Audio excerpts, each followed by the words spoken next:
In the story of Jujutsu Kaisen, we have a lot of characters that plays major roles in the entire story, and the one that stands out the most is the one and only Satoru Gojo.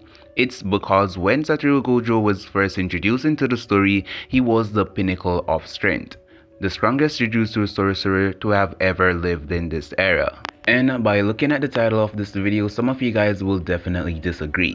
Satoru Gojo is a tall white-haired man with the limitless and 6th eye ability whose strength should technically be way above special grade. This rank is only for the elites and the best of the best in Jujutsu Kaisen.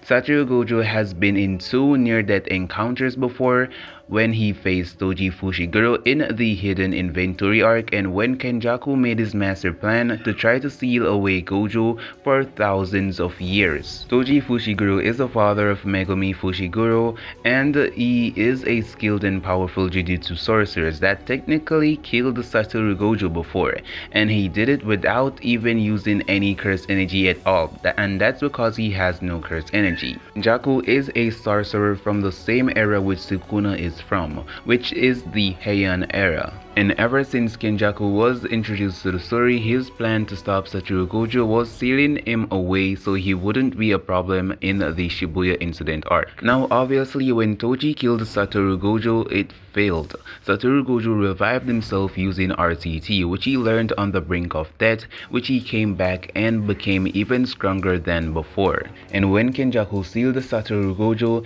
it failed to keep him contained because his students break the seal and released him, and he immediately wanted to find Kenjaku to get his revenge, but got attacked instantly by the one and only Ryomen Sukuna, who was in Megumi's body at the time. The reason why Megumi was taken over by Sukuna was because he had a technique that would change the battle between Sukuna and Gojo forever. During the fight between Ryomen, Sukuna, and Gojo, we saw that Gojo was up against Sukuna, Maharaga, and Agito. And even though it was a 3v1, that didn't stop Satoru Gojo from defeating both cursed spirits that was helping Sukuna at the time and got Sukuna nervous for the first time in 1000 years.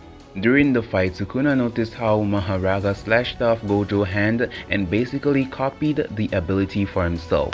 We also know that he can copy abilities because he has done it many times before.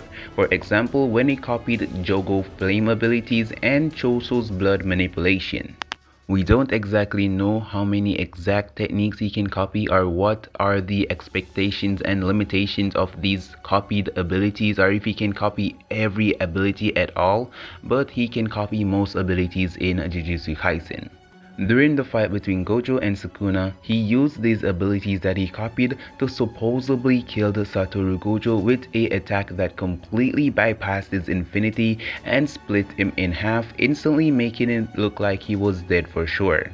But what a lot of you guys are missing is that Gojo has already been in this encounter before. As I mentioned earlier, Toji Fushiguro did kill Satoru Gojo before, and he came back stronger than ever, and Gojo himself said that if you wanted to make sure I'm dead, you should have taken off my neck, and coincidentally we haven't seen his neck off his body. As long as the neck is connected to his body, he can still use RCT to heal himself, and that's exactly what he's doing right now. Even to add more to this evidence, Yuki was split into half and was still able to move and even held on to Kenjaku's leg with a lot of strength.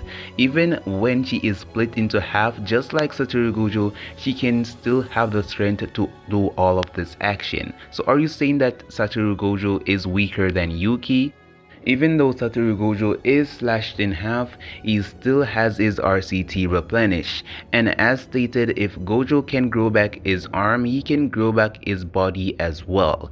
It would be something we haven't seen before, but it can happen 100% for sure. Ultimately, we still haven't seen 3 important characters as of the making of this video, and that's Maki, Yuta, and Shoku, which 2 of them right now in theory could possibly be healing Satoru Gojo as well. Satoru Gojo is not confirmed to be 100% dead, and he still isn't ready to leave the story of Jujutsu Kaisen just yet because he still hasn't achieved this goal. It wouldn't be the exact first time we see a character come back to life even though they were 100% confirmed to be dead, and I'm talking about Toji Fushiguro. Even though you can say Sukuna did win the battle against Gojo, it's not over, and this certainly will not be the last time we hear about Satoru Gojo in the story of Jujutsu Kaisen.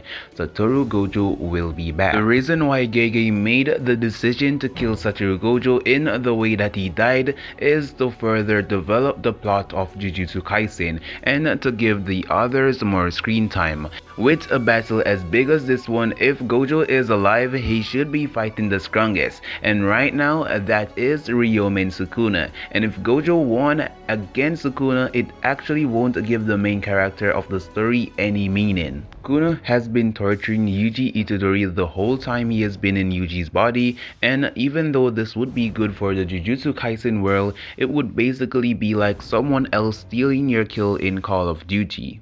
I know this sounds crazy, but Yuji Itadori will be the one to kill Ryomen Sukuna. The reason why Gojo had to temporarily die is to let the fight between Sukuna and Yuji Itadori happen, and this is Gege's way of showing us who the real main character of the story is.